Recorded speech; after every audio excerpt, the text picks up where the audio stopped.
having one of those days where we've just had the conversation of, well, what are we going to do for dinner? And neither of us are particularly interested in cooking tonight.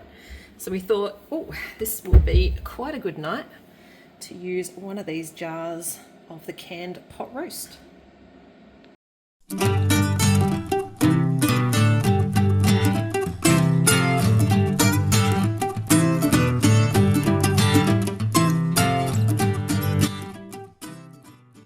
G'day, it's Rachel here from Bush Edge Homesteading Australia, and we've been sitting on the couch watching a bit of YouTube, and both hubby and I have just had the conversation about what are we going to cook for dinner, and I can't be bothered cooking, he can't be bothered cooking.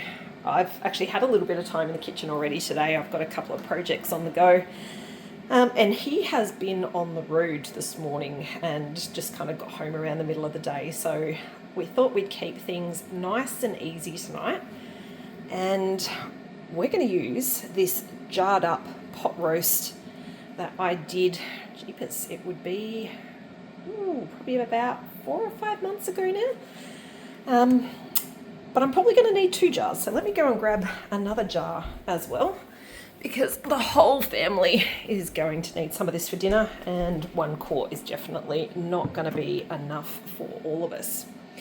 Now, I think even 2 jars is probably not going to be enough for a preteen, a teen, and 2 adults who like to eat. So I've also just whipped up some dough, which I actually have over here at the moment, sitting by the fire, because I'm thinking maybe like a bit of a focaccia sort of style bread might be good as well. So it's kind of cold here at the moment, and that's why I've got the dough sitting here by the fire so that that can rise over the next, well, probably hour and a half. And then we'll bake that up as a nice side to go with our pot roast. So for now, I'm just going to take a little pause with the vid, and we'll catch up again in about an hour and a half. No, actually maybe in about an hour, because what I'm going to do is I'm actually going to heat the jarred pot roast over the fire, and that normally takes a little bit longer than normally just kind of doing it on a stove top, or if I did it outside on the biogas. But I've got the fire going today, so why not use the fire for that? So we'll catch up in about an hour and we'll get that on, and we'll also see how this dough's going then.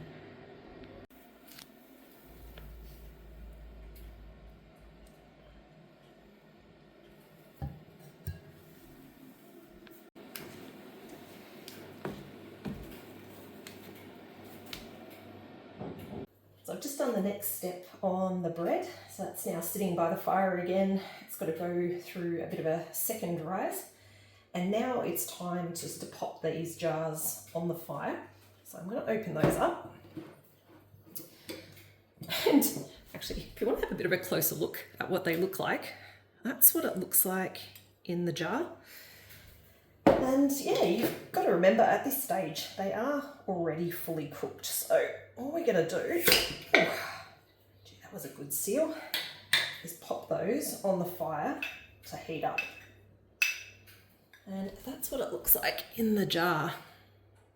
You can see all the bits of meat, bits of potato, there's a carrot in there as well. And you can see the little kind of specks on top of white. Don't stress about that. That's just little bits of fat sitting on top.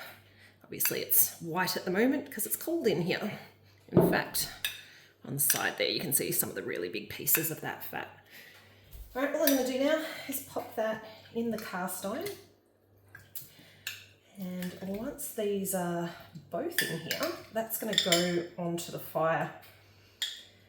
Now, you obviously don't need to heat up your canned goods on the fire. The trick is just making sure that you do heat it up and heat it up properly.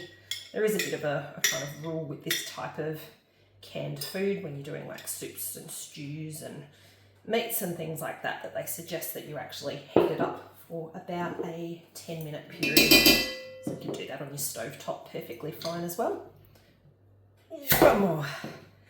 So those ones, that's actually the ball lids that I used on this batch, and that was a really good seal on these, so I'm really happy with that. Again, just giving it a bit of a check, making sure that I'm happy with that. And yes, again, no issues with the way that looks. Obviously, if you had any signs that there was a false seal, You know, if there was any like mold or if it smelt weird or anything like that, you wouldn't eat your canned food. But yeah, I really haven't had issues like that. I think I've lost maybe 1 or 2 jars of food in the whole time that I've been doing canning, and it was super obvious, and that was because that was a lid that had kind of given way, and yeah, it just kind of reset back on top of the jar, but you could tell really quickly when I went to open that one up. All right, so that there has filled up an awful lot of this cast iron, and that now is ready to go on the fire and heat up.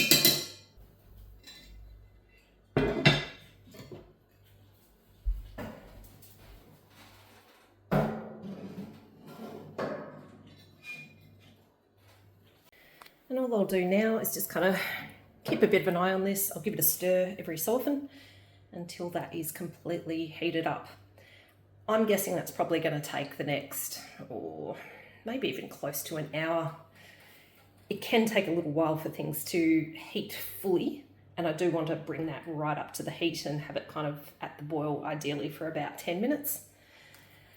Yeah, so it'll probably take about an hour for that to all happen, which gives plenty of time for my bread to continue to do its rise, and then also to cook it off as well. Just going to give it a bit of a check and a stir. Oh, all right.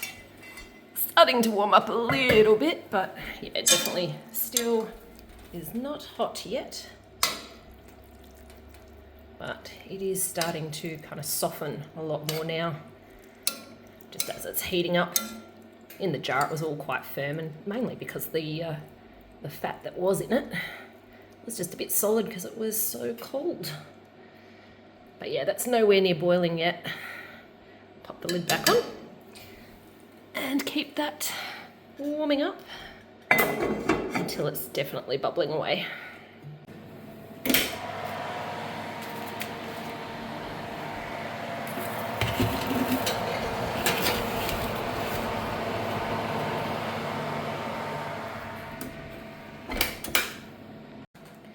This has been on for about 40 minutes now, so definitely time to give it another stir, and that is too hot.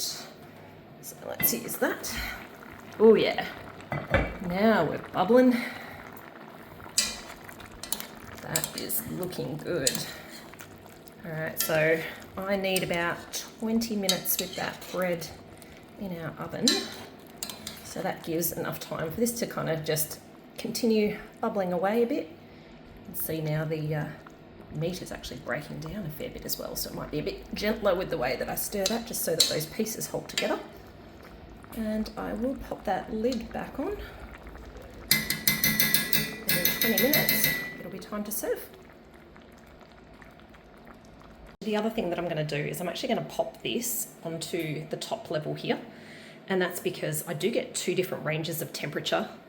That's probably bubbling away a little bit harder than I would like at the moment, so that's why I'm going to pop it up here. If you are wondering about this fire that we're using here, this is just kind of one of the nectar fires, and this is just a standard fire for heating the house. It's not actually designed specifically for cooking on, and in fact it took us a couple of years to actually know that we could cook on top of this. It's, yeah, not one that's got big dedicated plates, so you do have issues with putting big pots and stuff like that on it, but for the small cast iron, and in particular that's why we bought these kind of more oval shaped ones, it's perfect for doing this sort of thing. There is the bread done. Oh, it's getting very brown, and yeah, all I'll do is I'll just slice that up with the pizza cutter. In fact, I might just let that rest for just a second though, and do that in a sec. But first of all, what I'm going to do is bring over our stew, or our pot roast, as it's called.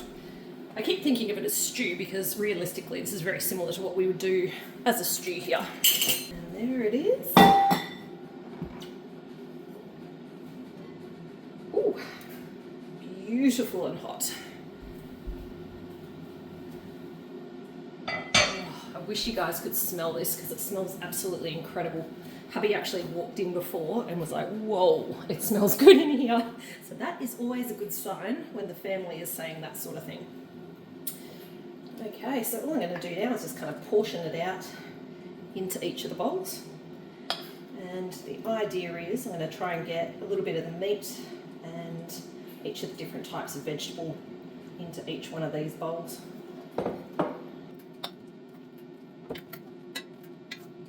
Oh, there's something we don't want to eat. That there is one of the bay leaves. And from memory, there was a couple in there, so if I don't find the other one, someone's going to get a surprise bay leaf.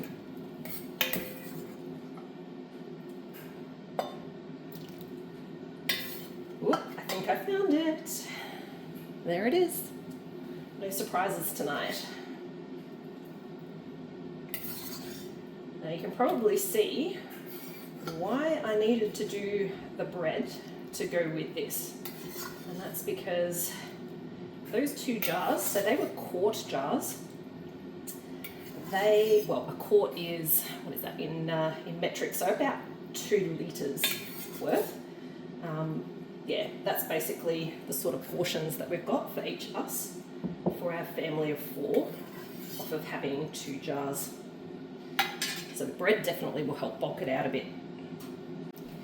So speaking of the bread, time to chop that up.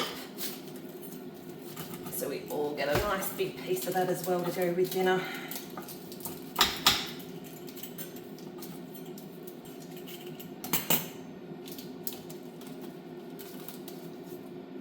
Look at that. How good does that look? I should mention actually on top of that, I popped some garlic salt. There was also olive oil and also some of our home dehydrated oregano as well. If this was like a lamb flavoured kind of stew, I probably would have done rosemary instead of the oregano. Oh, that's hot.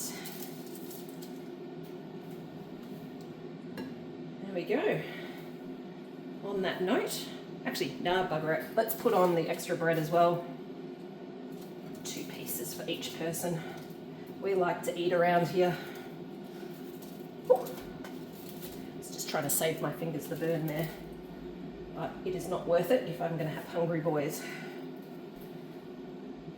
There we go. That's dinner ready. Alrighty guys, dinner!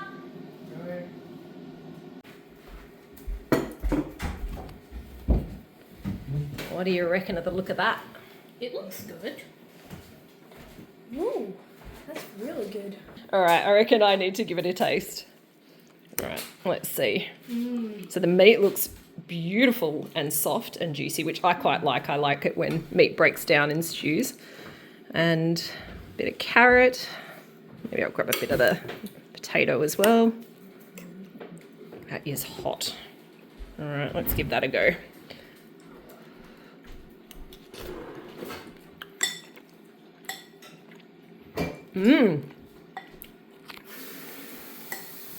That is really good. This is awesome. It's really tender, really, really tasty. This would make a great camping meal if it was this easy. We could heat it up, and it's definitely a home-cooked meal in a camp. That's actually a really good idea to take it camping and stuff. Actually, the other thing I was thinking of as I was trying this just now is that would be really good in your pies, like using that as a pie filling too. Yeah, but we use our pie fillings with left over from our roast and stuff, whereas this it would be great on its own. When a night we don't want to cook, we just quickly heat it up. Cool bananas. All right, I reckon on that note, I'm going to leave everyone alone and also eat my dinner as well. As always, thanks so much for joining and catch you later. Catch you later. Too bad, eh? Considering that's basically 5-month-old meat that's been sitting on our shelf. Ugh.